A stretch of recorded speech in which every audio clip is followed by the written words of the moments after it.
ये आकाशवाणी है। प्रस्तुत है कार्यक्रम सुर्खियों में। इसके अंतर्गत सुनिए श्री अमरनाथ जी यात्रा की तैयारियों पर चर्चा। इसमें भाग ले रहे हैं वरिष्ठ पत्रकार प्रदीप दत्ता और संतोष पाठक। प्रदीप जी, अमरनाथ यात्रा का जो महत्व है, जिस तरह से देश भर के श्रद्धालु अमरनाथ यात्रा पे जाते हैं, तो दो सवाल बहुत महत्वपूर्ण होते हैं, खासतौर से जम्मू कश्मीर के पिछले कुछ दशकों के ट्रेंड को देखते हुए, सुरक्षा और सुविधा।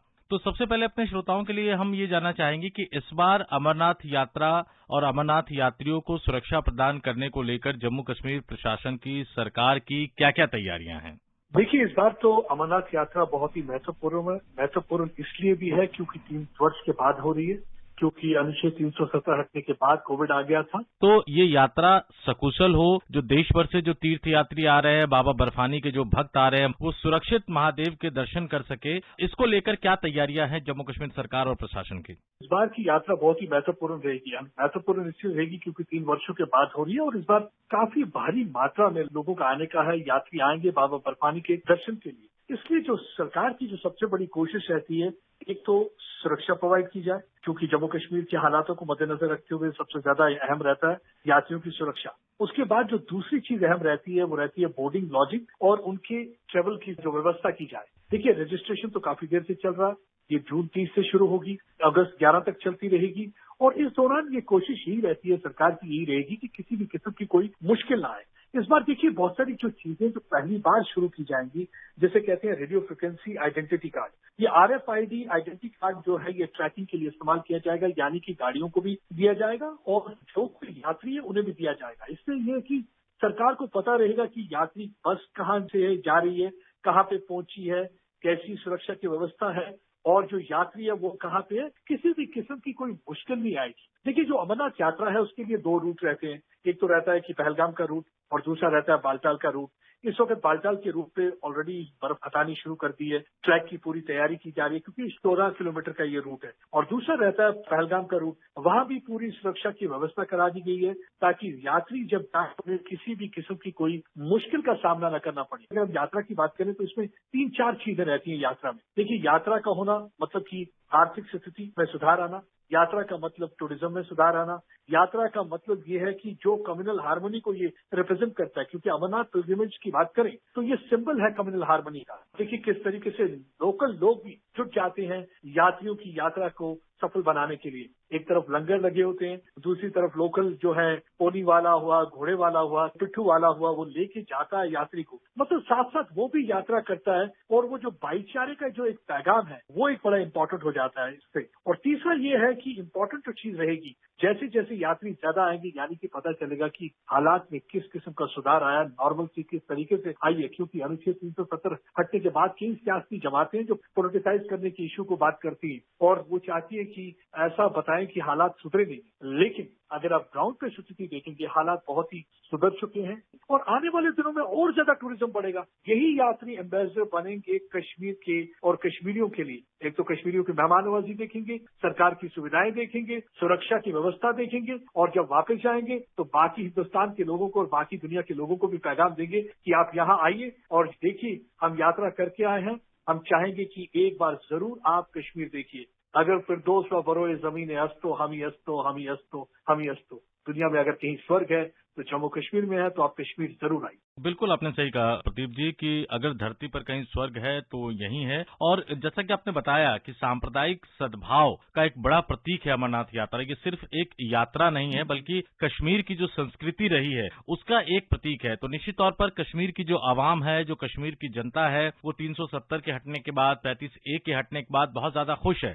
लेकिन कुछ तत्व अभी भी है, खासतौर से सीमा पार ऐसे तत्व है जो इस शांति को, सांप्रदायिक सद्भाव को, सौहार्द को बिगाड़ना चाहते हैं। उसको लेकर ये भी खबर आ रही है कि जम्मू कश्मीर के जो उपराज्यपाल है मनोज सिन्हा, उन्होंने दिल्ली में रक्षा मंत्री राजनाथ सिंह से मुलाकात की है। तमाम तरह की तैयारियां हैं। तो इसको लेकर क्या, किस तरह से, चाहे जम्मू कश्मीर पुलिस हो, पैरामिलिट्री फोर्स हो, सेना हो, ये सब मिलकर कैसे जो लाखों यात्री आएंगे अमरनाथ यात्रा और जो जम्मू कश्मीर के लोग होंगे वहां पर जो अमरनाथ यात्रियों को सहूलियत प्रदान करेंगे, जो अमरनाथ यात्रियों की यात्रा सुगमता से हो उसमें सहयोग करेंगे, इन सबकी सुरक्षा एक कितना बड़ा मसला है। देखिए, आपने बिल्कुल सही कहा। जो पार बैठे हमारे पड़ोसी मुल्क के लोग हैं वो यहाँ पे 2-3 चीजें देखना नहीं चाहते। एक तो वो कश्मीर में डेवलपमेंट देखना नहीं चाहते, दूसरा वो यहाँ पे डेमोक्रेसी देखना नहीं चाहते। इसीलिए आपने देखा होगा कई बार सरपंच और पंचेस को टारगेट करते रहते हैं या लीडर्स को टारगेट करने की कोशिश करते हैं जो पॉलिटिकल पार्टीज के हैं। और तीसरा वो यहाँ पे नॉर्मलसी देखना नहीं चाहते। ये तीनों चीजें इनके लिए पचाना बहुत मुश्किल होता है। इसीलिए वो लगातार कोशिश करते रहते हैं कि यहाँ पे किसी न किसी तरीके से गड़बड़ी फैलाई जाए। गड़बड़ी फैलाने के उनके तरीके देखे गए हैं। देखिए, एक तो सीमा पार से हमने देखा है कि किस तरीके से इन्फिल्ट्रेशन कराने की उनकी कोशिश रहती है। उसके अलावा अगर वो उसमें कामयाब नहीं होते, हमारे क्योंकि सुरक्षा बल कितने चौकस होते हैं, लेकिन आप देखिए इससे ये एक्सपोज होता है पाकिस्तान। कश्मीर के लोग भी अब समझ चुके हैं और उन्होंने आतंकवाद को भी रिजेक्ट कर लिया है और उन्होंने अलगाववाद को भी रिजेक्ट कर लिया है। उसकी वजह मैं बताता हूँ आपको कि क्यों मैं ये कह रहा हूँ। आप देखोगे कि पिछले साल से कितने एनकाउंटर होते हैं, लगातार पाकिस्तान के आतंकवादी मारे जाते हैं। एक तो उनको शेल्टर नहीं मिल रहा है। सराहना अगर हमें करनी होगी आम कश्मीर के निवासी की करनी होगी, वही सुरक्षा बलों को इन्फॉर्मेशन प्रोवाइड करते हैं कि ये आतंकवादी यहाँ पे छुपा है, आप आके ऑपरेशन करिए, क्योंकि वो तंग आ चुके हैं। 32 वर्ष हो चुके हैं आतंकवाद देखना। तब तक कि खून का खेल पाकिस्तान खेलता रहेगा और कश्मीरी आम मरता रहेगा। अब कश्मीरी बहबूदी की तरफ चाहता है, हिंदुस्तान के डेवलपमेंट का हिस्सा बनना चाहता है, हिंदुस्तान की मुस्तकबिल बनना चाहता है, फ्यूचर बनना चाहता है और एक पैगाम देना चाहता है कि हम भी एक डेवलप हिंदुस्तान का हिस्सा है और उसी तरीके से हम रहना चाहते हैं, ना कि जो पाकिस्तान चाहता है। और उस सारी चीजों को मद्देनजर रखते हुए सुरक्षा के कड़े इंतजाम किए गए हैं। इसमें होम मिनिस्टर लगातार मीटिंग लेते रहे हैं। हमने देखा है कि रक्षा मंत्री की भी इसमें मीटिंग हुई है और हमारे जो यहाँ के उपराज्यपाल हैं मनोज सिन्हा जी, उनने भी अपनी पुलिस के आला अधिकारी, सीआरपीएफ, बीएसएफ और बाकी लोगों के साथ भी मीटिंग करी है। और मीटिंग में उनको कहा गया है साहब कि इस बार आपको जो तैयारी करनी है, 8 लाख से ज्यादा यात्री आए। सुरक्षा की व्यवस्था शुरू हो जाएगी। जैसे ही यात्री लखनपुर क्रॉस करेगा तो लखनपुर से उसे सुरक्षा प्रोवाइड की जाएगी। लगातार रोड ओपनिंग पार्टी देखती रहेगी, कोई इम्प्रोवाइज एक्सप्लोजिव डिवाइस न लगाएं, कोई ऐसा एक्सप्लोजिव मटेरियल न लगाएं। और दूसरा ये कि हर जगह जगह पे सीसीटीवी कैमरास लगाए जाएंगे ताकि मूवमेंट भी ट्रैक की जाए। और जैसे मैंने आपको कहा कि RIFD के द्वारा जो रेडियो फ्रिक्वेंसी आइडेंटिटी कार्ड है, RFID के थ्रू भी उनको ट्रैक करते रहेंगे मूवमेंट। और उसके अलावा चप्पे चप्पे पर उनकी नजर रहेगी, ड्रोन्स के द्वारा भी वो देखते रहेंगे कि कहीं किसी किस्म की कोई मूवमेंट तो नहीं है। और बाकी जो सुविधाएं जो मुहैया कराई जाएंगी आपको, रहने का, खाने का, लंगर का, सोने का, ये जो सारी व्यवस्थाएं होती है, तो यात्री एक जब यात्रा करने के साथ एक तो फिलिस्तीन पे तो आप आई है, उसके बाद आप खूबसूरती जो कश्मीर की देखेंगे और उसके साथ साथ जब आपको मेहमान नवाजी भी मिलेगी तो आप वाकई में खुश होकर जाएंगे। और आप जब जाएंगे तो यही पैगाम देंगे अमन और अमान का कि कश्मीर में अमन अमान है। आपने बिल्कुल सही कहा कि सुरक्षा को लेकर चाक चौबंद है, तमाम तरह की व्यवस्थाएं हैं। सुविधाओं को लेकर जम्मू कश्मीर सरकार की बात हो, स्थानीय लोगों की बात हो,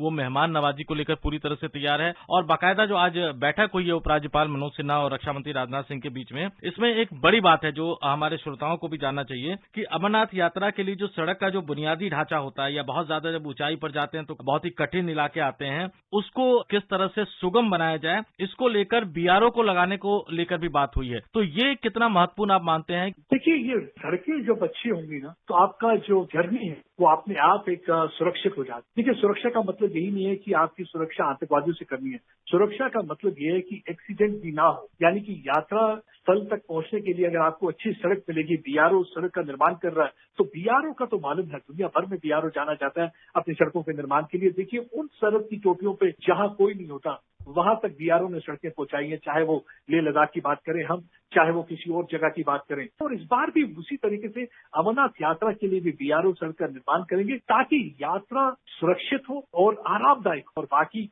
तो बाबा बर्फानी है ना देखने के लिए, कितने वर्षों से देखते आ रहे हैं। कोशिश तो दुश्मन ने काफी की रोकने के लिए, लेकिन जितनी उन्होंने कोशिश की उतना ही आस्था है लोगों को इस बाबा बर्फानी के दर्शन के लिए खींचती जा रही है। निश्चित तौर पर बहुत ही महत्वपूर्ण चर्चा में कई तथ्य निकलकर सामने आए और जैसा कि आपने कहा कि बाबा बर्फानी तो है ही देखने के लिए, तो बाबा बर्फानी का नाम लेके देश भर के जो लाखों भक्त है, जैसा आपने कहा कि 8 लाख से ज्यादा भक्त वहां जाएंगे बाबा बर्फानी के दर्शन करने के लिए, तो एक बहुत ही महत्वपूर्ण यात्रा होगी। और हमारे साथ इस महत्वपूर्ण चर्चा में शामिल होने के लिए आपका बहुत बहुत धन्यवाद। अभी आप सुन रहे थे श्री अमरनाथ जी यात्रा की तैयारियों पर चर्चा। इसमें भाग ले रहे थे वरिष्ठ पत्रकार प्रदीप दत्ता और संतोष पाठक। ये कार्यक्रम आकाशवाणी के समाचार सेवा प्रभाग द्वारा प्रस्तुत किया गया। इसे आप हमारे mobile app news on AIR और YouTube channel news on AIR official पर भी सुन सकते हैं। इस कार्यक्रम के संबंध में अपनी प्रतिक्रिया आप हमें ईमेल कर सकते हैं। पता है airnsttalks@gmail.com। ये कार्यक्रम फिर से सुनने के लिए लॉग ऑन करें हमारी वेबसाइट newsonair.nic.in।